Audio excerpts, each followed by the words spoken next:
안녕하십니까? 오늘은 요한복음 13장 1절에서 15절 말씀으로 나누겠습니다. 먼저 우리가 스스로를 한번 사형수라고 생각해 봅시다. 내일이 만약 사형을 집행하는 날이라면 오늘 하루를 여러분은 어떻게 누구와 지내시겠습니까? 만약에 그 하루를 자유롭게 풀어준다면 당연히 자기가 가장 사랑하는 사람과 함께 있겠죠. 예수님께서는 6월절에 십자가에 달리셨습니다. 하지만 그 전날 제자들과 함께 마지막 식사를 함께 했죠. 이것을 보면 예수님께서는 마지막 날에 마지막 식사를 사랑하는 제자들과 함께 하였다는 것을 알 수 있습니다. 최후의 만찬을 생각해 보신다면 어떤 장면이 떠오르시나요? 대부분의 사람들이 떡과 포도주를 나누면서 예수님의 살과 피를 기념하는 성찬식을 떠올리실 겁니다. 그런데 이 말씀을 읽다가 저는 이 중요한 장면이 최후의 만찬 때 하신 거네? 하며 놀란 장면이 있어요. 바로 오늘의 본문입니다. 바로 제자들의 발을 씻기셨던 사건입니다. 1절 보겠습니다. 6월절 전에 예수께서 자기가 세상을 떠나 아버지께로 돌아가실 때가 이른 줄 아시고 세상에 있는 자기 사람들을 사랑하시되 끝까지 사랑하시니라. 여기서 저를 움직인 단어는 이른 줄 아시고 입니다. 저에게 주시는 마음은 위에서 말한 성찬식 장면은 이 세족식 이후에 일어났다는 그런 생각이 들어요. 예수님께서는 내일 십자가를 지시고 아버지께로 곧 하늘로 올라가실 때가 이른 줄을 아셨다고 나옵니다. 그리고는 사람들을 사랑하시되 끝까지 사랑하셨다고 나오죠.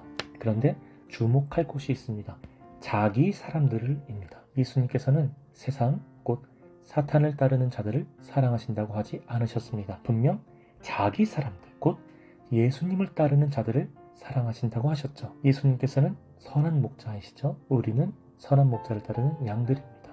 또한 오직 이스라엘의 사람들만 사랑하신다고 하지 않으셨고 세상에 있는 이라고 하십니다. 곧 이방인도 구원을 얻을 수 있다는 뜻이 되겠죠.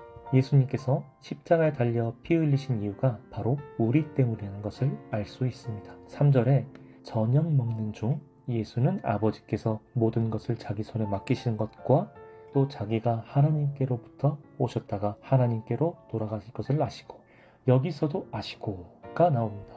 예수님께서는 무엇인가를 아시고 나서 바로 행동에 옮기시는 것을 볼 수 있습니다. 우리에게 적용을 해본다면 우리도 예수님의 말씀을 읽다가 이 성경을 읽다가 무엇인가 깨닫게 하시면 깨닫는 거에서 멈추지 말고 바로 실행으로 행동으로 옮기시는 여러분과 제가 되기를 소망합니다.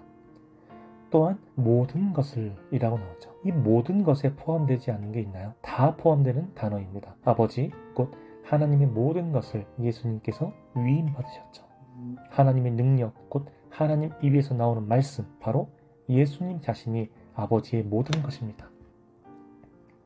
3절 후반절에 하나님께로 돌아가실 것을 아시고 저녁 잡수시던 자리에서 일어나 이것만 상상을 해본다면 예수님께서는 곧 십자가를 지시고 하늘로 올라가신다는 생각이 들자마자 일어나신 거예요. 언제 일어나셨죠? 식사 중간에 일어나셔서 겉옷을 벗고 수건을 가져다가 허리에 두르시고 대야에 물을 떠서 제자들의 발을 씻기셨습니다. 제자들의 발을 씻기시는 것 바로 1절에 자기 사람들의 발을 씻기시는 것이 식사보다 더 중요했다, 급했다 라는 뜻입니다. 왜 이렇게 서두르셨을까요? 식사를 마치고 나서 하셔도 되었을 테죠. 굳이 식사 중간에 이렇게 하셨던 이유가 분명히 있을 겁니다. 제자들 입장에서는 솔직히 밥 먹다가 체할 정도였겠죠.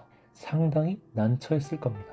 제자들의 발을 순서대로 씻기시다가 베드로의 순서가 됩니다. 베드로는 예수님의 이런 행동을 반대했습니다. 예수님은 네가 지금은 알지 못하나 후에는 알리라고 하셨죠. 이 말은 예수님께서 지금 하시는 행동을 무엇인가에 비유하고 계시다는 뜻이 됩니다. 베드로가 그래도 반대하자 예수님이 말씀하시죠.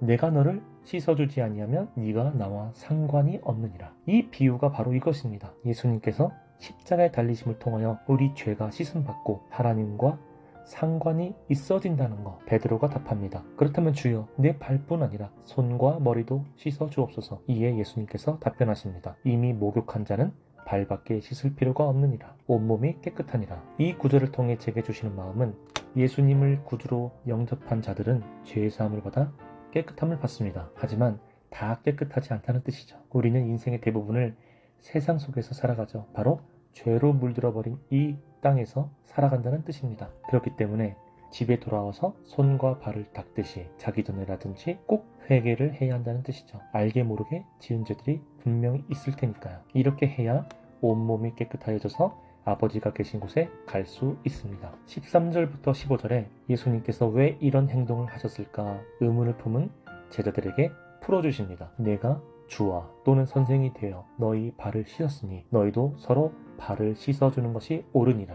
내가 너희에게 행한 것 같이 너희도 행하게 하려 하여 본을 보였노라 고 하시죠. 식사하시던 것보다 더 급하셨던 이유가 바로 이것입니다. 예수님이 본을 보이셨던 것, 곧 미래의 제자들의 모습을 이야기하신 겁니다. 훗날에 이 제자들도 사도가 되어 주와 선생이 됩니다. 이때에 예수님께서 자신들에게 행하셨던 것과 같이 남을 섬기라는 뜻입니다. 자기보다 높은 자든 작은 자든 항상 낮은 위치에서 무릎 꿇어 섬기라는 뜻입니다. 남의 발을 씻길 때 씻어주는 자는 무릎을 꿇거나 몸을 낮추어 닦아주죠. 이때 당시에는 손님이 방문하면 발을 닦을 물을 내주거나 부유한 집 같은 경우는 종들이 와서 손님들의 발을 씻어주었다고 합니다. 바로 발을 닦아주는 자는 가장 낮은 위치에 있는 사람이란 뜻입니다. 예수님께서 원하시는 삶이 바로 이런 삶입니다. 결론을 맺겠습니다. 낮은 자로 남을 섬긴다는 것은 절대로 쉬운 일이 아닙니다. 사명감이 있어야 합니다. 이것은 예수님이 친히 우리에게 본을 보이신 장면이죠. 자신의 위치가 높다 하더라도 예수님 때문에 자신을 내려놓고 교만이 틈타지 못하도록 항상 기도로 승리하시는 여러분과 제가 되기를 소망합니다.